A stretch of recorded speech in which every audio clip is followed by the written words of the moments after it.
Welcome to the First Crack preview. Round 23 kicks off. Doubleheader on Friday night, 6:30 on Fox. But a massive 2 weeks for 7 teams in contention for finals of the top 9. As I welcome in David King and Leigh Montagna. Hello, lads. Hello. Square peg and a round hole, boys, over the next 2 weeks. How do we fit them all in? And we're going to start off with a couple of cracking games, but it's such a big 2 weeks for some teams, isn't it? It is. For a period of footy where there's been a lot of meaningless games and some average footy, it gets really tense now.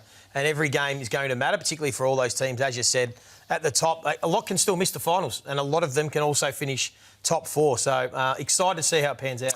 And one of those teams is going to be Gold Coast, maybe to play their first ever finals series. David King, your first crack, you want to look at Superman in the middle. Well, I just want to look at the evolution of Matty Rowell, the player, and how he started and where he is now. And there's a hell of a lot of coaching goes into these guys, and they learn their own scope along the journey. So he's 24 now, and he's played 105 games of AFL footy. So it hasn't come just instantly. Clearly, he was a great ball winner as a junior, and I think we just see them early and we pigeonhole them as that sort of player. So we know the evolution of man, Dicko. We do. We start at one point and we finish at another, and it's the Darwin theory, really. But this guy, I think you have to understand where he's been to see where he is now. So I want us to step back and show some vision way back in 2020. Yep. And just show what he was doing.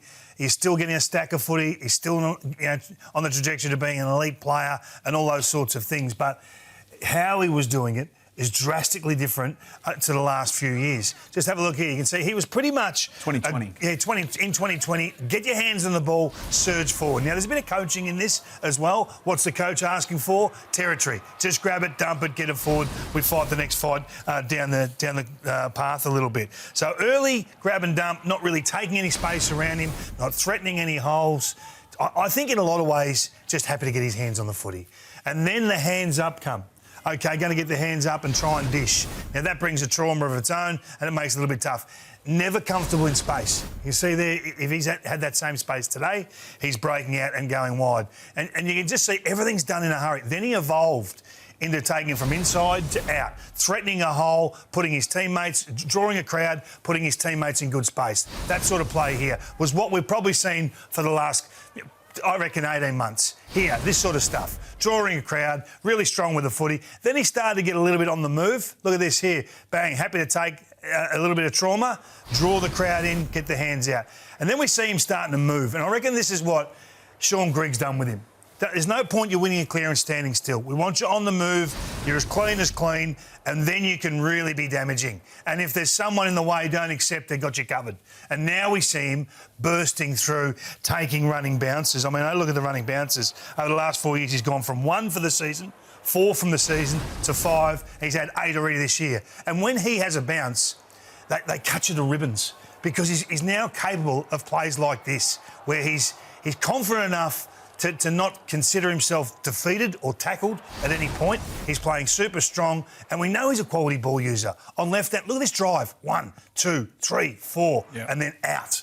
So I think we have to appreciate where they start to where they get to. So there's so much coaching can go in, so much intel, and then you've just got the absolute talent taking control of their ceiling and not being comfortable. So what does that look like in terms of damage and impact on game? So I think contested footy, there's only a certain amount of contested footy available, so that you don't see drastic changes in those numbers. Can't do much more than that. Can't do much more. For a year. Clearances have gone up sort of 20% year on year.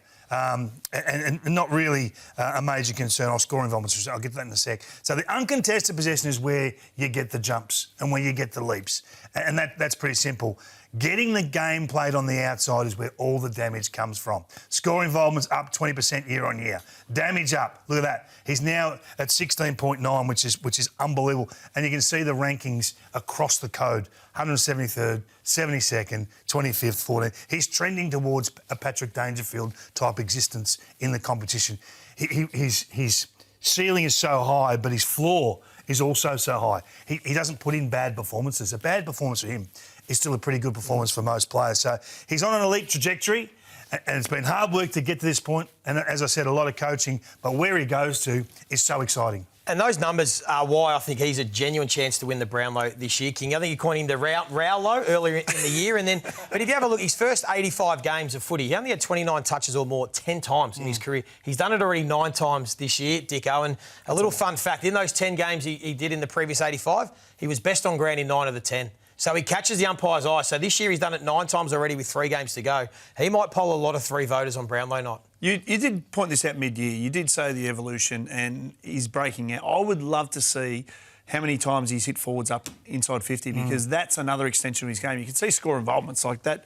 That can come with clearance game as well. But I think his ability to hit the targets inside 50 has been huge for Gold Coast this year. Yeah, and we don't often see players change so drastically. I know we're talking about him as a specimen, but you very rarely see those grab and dump players become breakaway mids.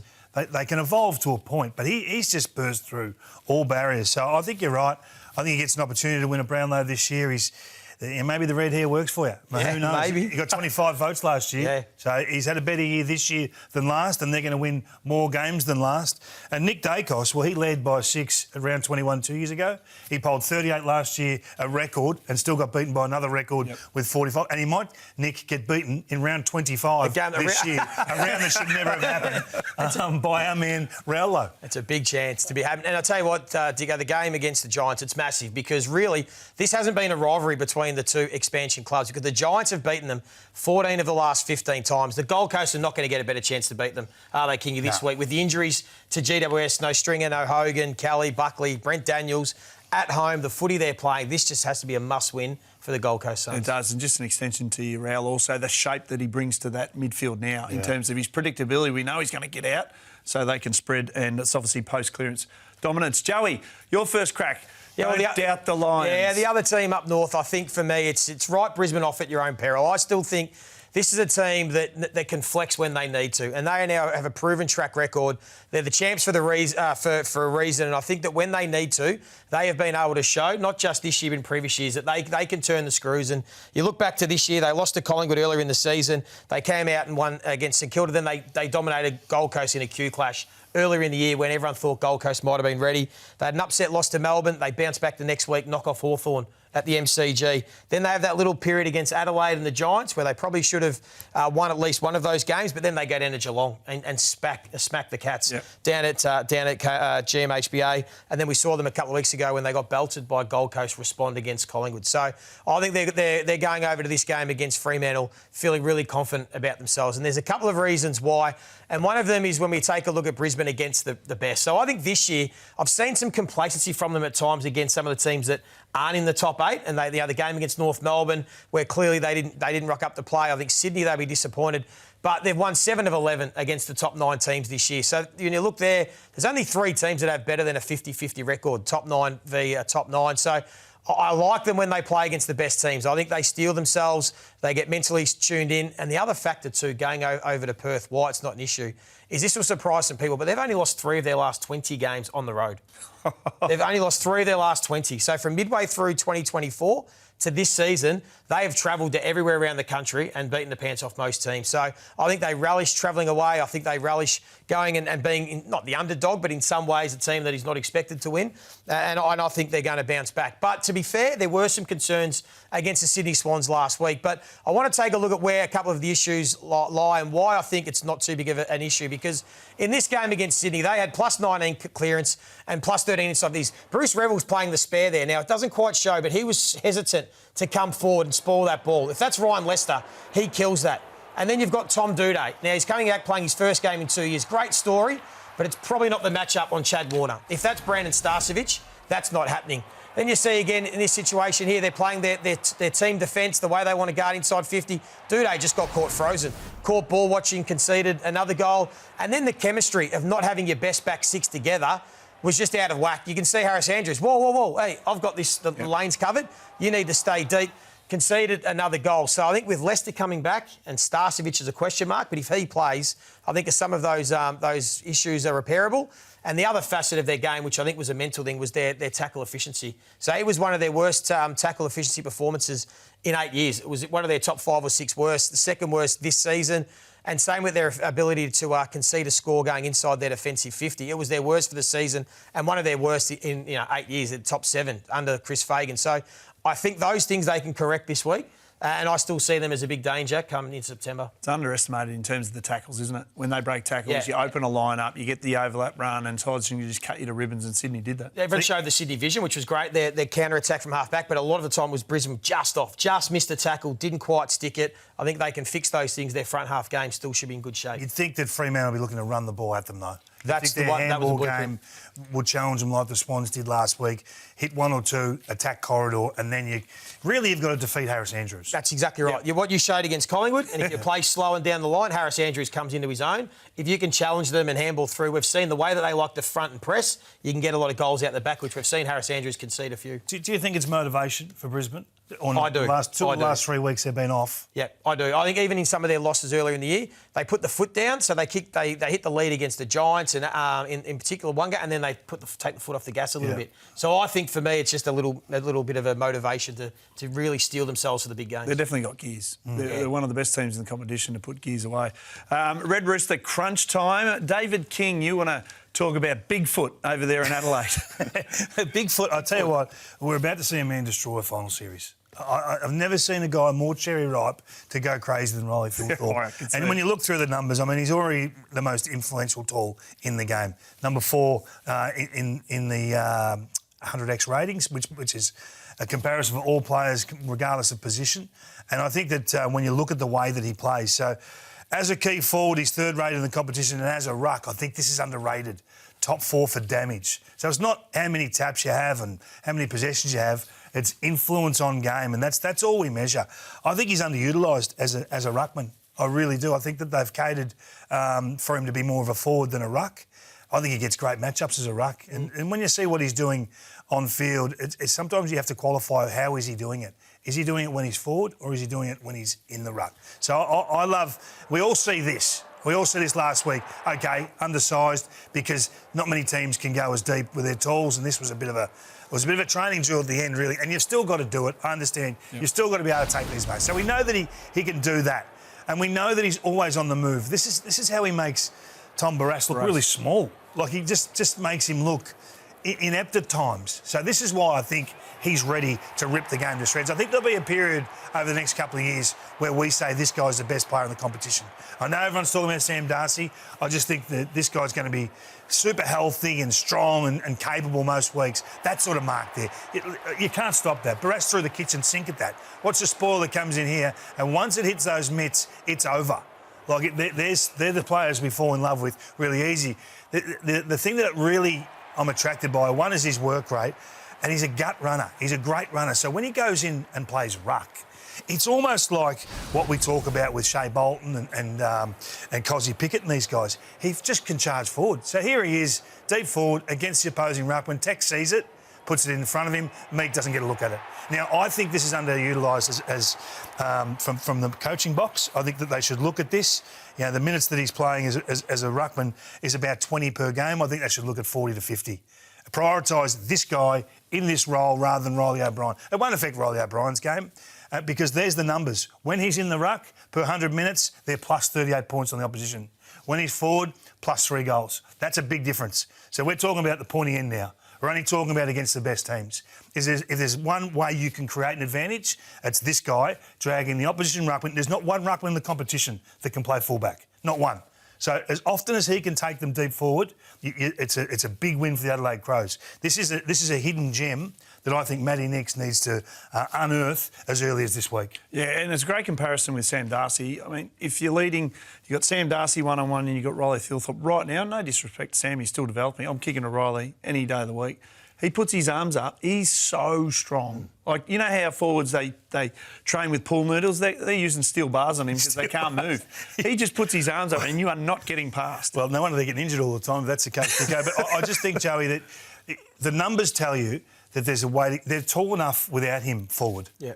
They're one team that can cope with this guy playing more ruck minutes, prioritise this piece and try and capitalise. I like the tactical element to it. You ruck and then you sprint forward. Make the opposition ruckman make a decision. Are you going to go with Thilthorpe or do you want to roll the dice and go the other way? Or, good luck. But I think it's a great point because I've seen Tim English do it a little bit more as well and work as a bit of a weapon. But if Thilthorpe can do that, there's no ruckman that's going to be able to do it. There's some tricks too with Darcy Fogarty. Get him to roll up and play ruck for 3 minutes or the next stoppage. Yep. Or Tex Walker, who can cope with that sort of stuff and try and create some confusion. You're only looking to pinch an extra goal in a final. You get one goal and it's a big margin. Do you fear for Collingwood's defence against Adelaide's forward line this week? They're going to have their work cut out. Yeah, they're going to rely on pressure. For Collingwood to win, it's all going to be about bringing their absolute elite pressure game to give themselves. If Adelaide are serious, they do the job. Yep, I agree with you.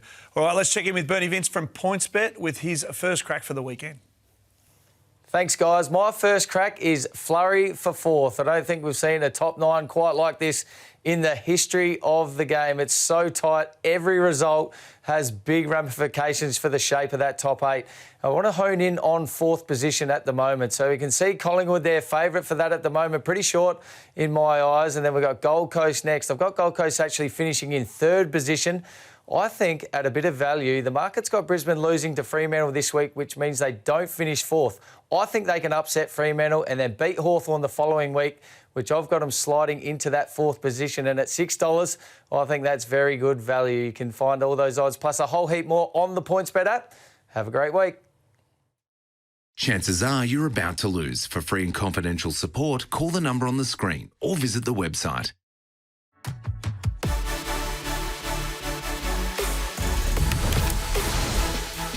Friday night doubleheader will kick off at Marvel Stadium, Essendon and St Kilda. On a bit of a roll, the Saints, Ross Lyons got them humming at the moment as they'll finish their season off with 2 to go.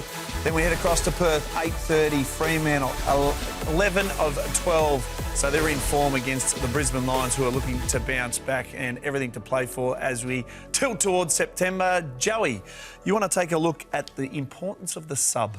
Well, I just think as we get to the business end of the season, the teams that are going to play finals need to really start thinking about who they want to have as their sub that can have some impact in September, because we have seen it before in the past. So you only have to go back to last year. Connor McKenna for the Brisbane Lions played as a sub in all 3 games. And in particular, in the preliminary final against Geelong, he came on and had impact in the last quarter. This game was in the balance. It was about a goal the difference. Late in the game, there he is at the top of the screen. The sub comes on, has impact and helped Brisbane get over the line in this cracking contest, the game that they were able to win. But then also for the Sydney Swans, Braden Campbell played as a sub twice. And if you remember this game, Kingy, when Sydney made this huge comeback in the last quarter, Braden Campbell was significantly influential. He had 8 disposals, kicked the goal, had a couple of score involvements and really helped with Isaac Heaney, obviously, who was the man, but to get the Sydney Swans over the line, so that we do see the subs having a big say in September. So I just thought it was worth taking a look, first of all, at, OK, which teams have maximised their subs this year? Who have used them the best? So when we take a look, and these are the impact of player ratings per 100 minutes over the course of the season, it's no surprise, really, the Cats have been the best team at utilising their sub. Now, the big one was Jack Martin, who came on and kicked 4 goals in 5 minutes as the sub. I don't think anyone's going to beat that performance this year, but they've had success with Lawson Humphries, Jack Bowes as well have done it. The question is, come finals time, do they go with that type of player? Does Jack Martin stay as a sub, or do they think about a Mitch Duncan and maybe go back to some experience? That'll be one to keep an eye on. Fremantle, Kingy, we touched on Nat Fyfe on Sunday night and the role that he played. Is that one now they just lock away and set him and say, right, you are going to be the sub for however many games we have left, and you do it to the best of your ability, and they can make some adjustments around him, move some players out of the midfield into different roles. That's one to keep an eye on. The Giants is going to be fascinating now with Jake Stringer. He played as a sub twice earlier in the year and had some real impact. Do you think they go with Jake Stringer as a sub coming off this hamstring injury? He's not going to be available till week 1 of the finals, or do they throw him straight back into the 22? That's going to be something they're going to have to consider, because he can be significant in the last quarter as a sub coming on. I think fresh. it's risky if you play him as a sub coming off a hammy. The interesting one there for me is Hawthorn, because they bring on their sub to release another player forward. Yep. So maybe they're looking at the impact. That was Bailey McDonald has done that a lot. Yep. Impey going forward, or Sicily going forward. That's a good one. Yeah. So maybe they equate this a bit differently. So they're one, that's Bailey McDonald who's done that to free up Impey or someone, or do they go to Luke Bruce and maybe have him as their sub in finals, Dicko? Because that way, if the 4 tools aren't working, they can bring on Bruce, who did it last year in the final series. Yep. Which way do you think? Oh, I think it's Brewsty. Yeah. He came on last year. He almost averaged 2 goals. He hit the scoreboard impact. But they've done it for a while now. So I'd don't say think they'll they'd change? be reluctant. You go the They'll other bring on way? the defender and Stick free up someone the star. forward. Yeah, that's important. And the other one, Western Bulldogs have been the team that haven't utilised their sub well at all this year. And it's been interesting when you look at it. They've had Buku Karmas as a sub. They've had Jed Buslinger. Cooper Hines has done it 3 times. Vandermeer as well. And they haven't really got much for it this season. But on the weekend, they did utilise the sub. It was Rolly Garcia. And in a game where they had to win and it was on the line at 3/4 time, this is what you can do. He came on, had 6 disposals, 4 score involvements and kicked the goal himself. And when you take a look at the numbers of the subs, the role that's had the most impact this year has been the inside mid, a guy that can come on in the midfield. So that's just going to be something for maybe the Western Bulldogs to find out. How can they maximise someone late in the game if they get to finals that can come on and set them up? Because it will be something that will decide one of the finals this year. Would you look at Treloar in this role? I would, yes. I reckon that's a great one. If Treloar gets through 1 VFL game, maybe 2, he'd be a player I'd absolutely consider as a sub. What about Collingwood? Crystal ball. Well, they've mixed it up with either the veterans or young players. What would you do? Finals time. I think it would be one of the veterans. I could see like a Will Hoskin-Elliott or someone like that they can maybe use if they need probably to play give someone. Paul Licuria or Nathan Buckley a chance at the moment. They need some impact off the pine. There's no doubt about that. Yeah. All right, Kingy, thanks to work day. You want to have a look at Andrew Brayshaw? Yeah, I think there's a silent assassin at Fremantle at the moment, and we're looking at finite things, small margin industry. We're looking for gaps in finals. Boundary throw-ins we don't talk about. We never really study boundary throw-ins, but over the last 7 weeks, this guy's doing the most damage in the competition from boundary throw-ins. And it's really subtle the way that he does it. There's a lot of ducks and drakes with how he's playing. If we look at the vision, you'll be able to see that he pretends he's going to a man. He's basically hunting the front of hit out. So if you want to stay still or try and work your way away from him, look, he just sort of hovers front of pack. He's not leaving. That's where he's doing his hunting. And as I said, he's pretending to be on someone. So he's making out that he's going to tag you, but the opposing midfielder is trying to work away from him all the time, and it's ended up leaving him free. There's a lot of A fake tag. There's a lot of fake tag going on, Dicko. I like it. It's sort of just different. So he just sort of hovers and just stays where he wants to roam and where he wants to play. And there's a bit of structure in this. Even this one here, I'm going to come in and tag. You got him, yep. I'm going to come over here and I'm just going to tag this guy here. No, I'm not. I'm going. So I just reckon he's doing it beautifully at the moment. So if he comes to you and puts his arm across, don't think that he's got you. He's playing his position, and they're doing it beautifully. They're scoring from 44% of his clearances that are won from boundary throw-ins. The AFL average is close to 1 in 5. So to be 1 in 2.5 or 2 is exceptional. So there are little pieces that Fremantle are doing very well that are impacting the scoreboard, and that's one of them. He's got great chemistry with Sean Darcy in particular, who's come back in. That's his strength, being able to set it up on a platter for his midfielders. Who do you think wins? Fremantle or Brisbane? I think Brisbane.